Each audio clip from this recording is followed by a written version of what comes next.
İşleş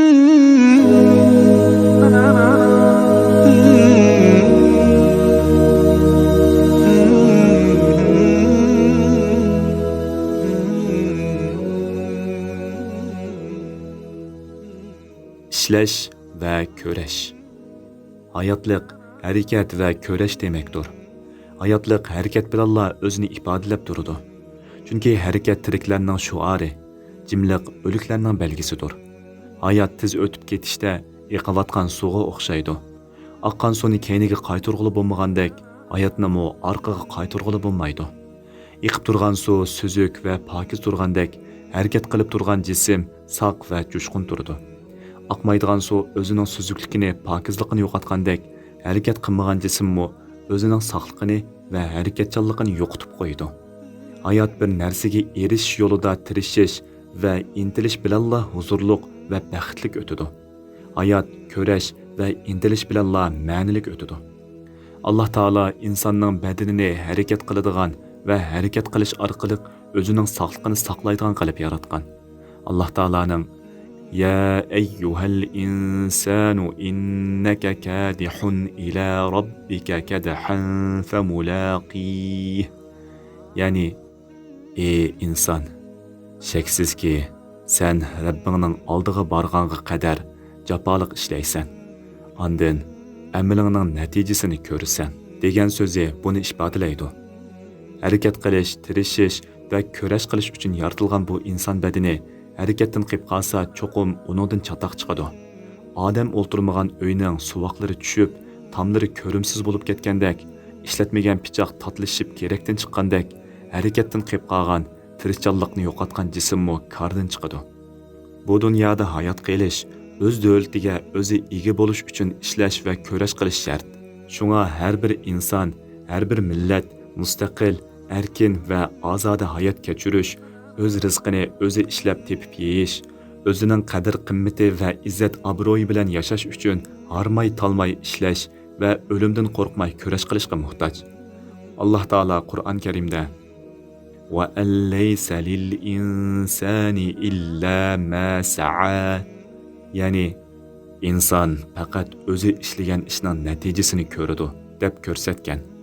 Chunki Alloh taolo dunyo va oxiratlik har qanday bir ishni amalga oshirishning qonuniyatini bekitgan va sabablarini yaratgan bo'lib, har qanday bir maqsadga yetishning qonuniyati ishlash va kurash qilishdir. Alloh taolo bu oyatda inson deb keltirgan bo'lib, musulmon inson yoki kofir inson deb ayirmagan. Demak, qandaqli bir inson ishlasa, sabab qilsa natija qozonadi. Shunga ajdodlarimiz ishlagan ishlaydi degan hikmatni qoldirgan ekan. Alloh taolaning ikki qonuni bor bo'lib, biri tabiat qonuni, yana biri shariat qonunudur. Tabiat qonuni Alloh taolo koinotda bekitib o'tgan qonuniyat bo'lib, u inson faqat o'zi ishlagan ishning natijasini ko'radi yoki ishlagan ishlaydi degan tabiiy qonuniyatga markazlashadi. Bu qonuniyatga amal qilganlar qaysi millatdan va qandoq dinda bo'lishidan qat'iy nazar bu dunyoda natija qozona oladi va qilgan amgakining mevasini ko'ra oladi. Bu qonuniyatga xiloflik qilganlar qilmishining jazosini bu dunyoda har xil baxtsizliklarga uchrash orqali tortadi. Shariat qonuni Qur'on Karim oyatlari yoki sahih hadislar bilan belgilangan shariat ahkomlari bo'lib, bu qil va qilma degan ikki so'zga markazlashadi. Shariatda qil deb buyurilgan ishlarni mukammal o'rindash, qilma deb man'iy qilingan ishlarni qat'iy qilmaslik har bir mu'min musulmonga farzdir.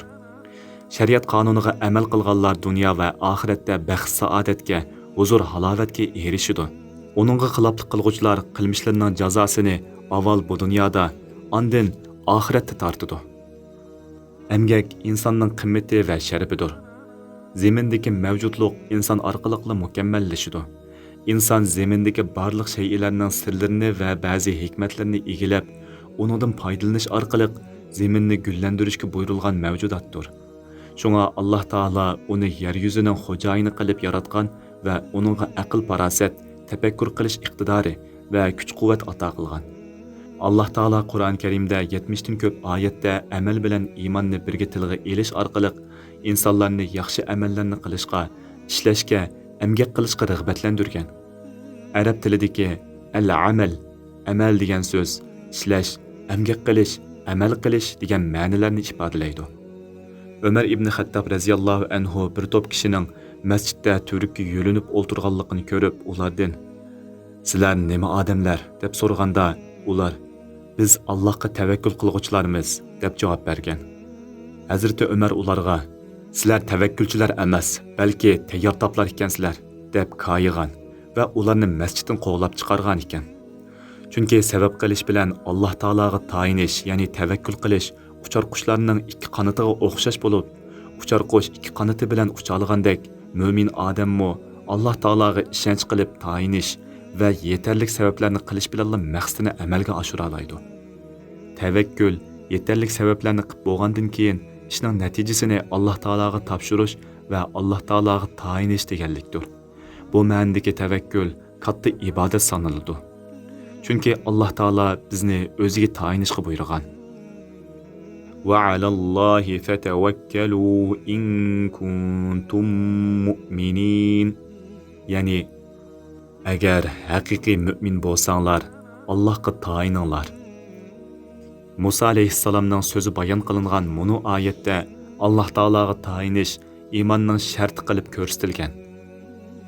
Ya qavmi in kuntum amantum billahi fa'alayhi tawakkalu in kuntum muslimin. Ya'ni agar sizlar Allohga iymon etgan bo'lsanglar, uningga bo'ysungan bo'lsanglar, uningga tayininglar.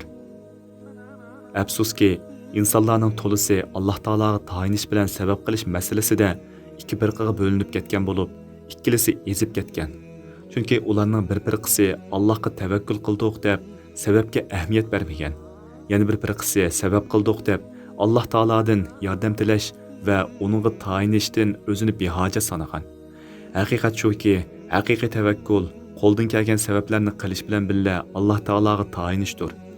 Oddiy bir dehqonning Alloh taologa tavakkul qilishi oldi bilan yerga uruqni selib, uni sug'urib, uningga yetarlik o'g'it qatorliqlarni selib, dehqonchilikqa kerakli parvishlarni to'liq qilib, ondan ochliqning chiqishini Alloh taologa topshirdi. Payg'ambar alayhissalom sabab bilan tavakkulni birlashtirib mundoq degan: "O'zingga manfaatlik ishga terishqin va Allohdan yordam tilegin." Bu hadisda o'zingga manfaatlik ishga terishqin degan jumla mayli dunyolik bo'lsin yoki oxiratlik bo'lsin, o'zingga foydali bo'lgan ishni amalga oshirish uchun qo'lingdan keladigan sabablarning hammasini qilgin. Niyatingda, himmatingda, ish-harakatingda va tadbirlaringda aktiv va jiddiy bo'lgin deganni. Alloh taolodan yordam tilegin degan jumla Alloh taoloning qudratiga va sana yordam qildiganligiga chin dilingdan ishonib, uningga tayongin. İşingning natijasini Alloh taologa topshirgin deganlikdir.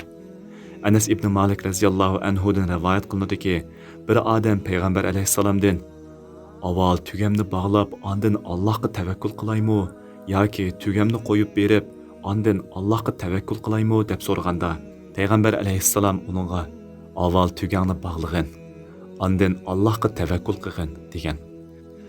Sababga cho'qinish kufrlik, tayyortoblik osiylik, sabab qilish bilan birga Allohga tayinish haqiqiy mu'minlikdir.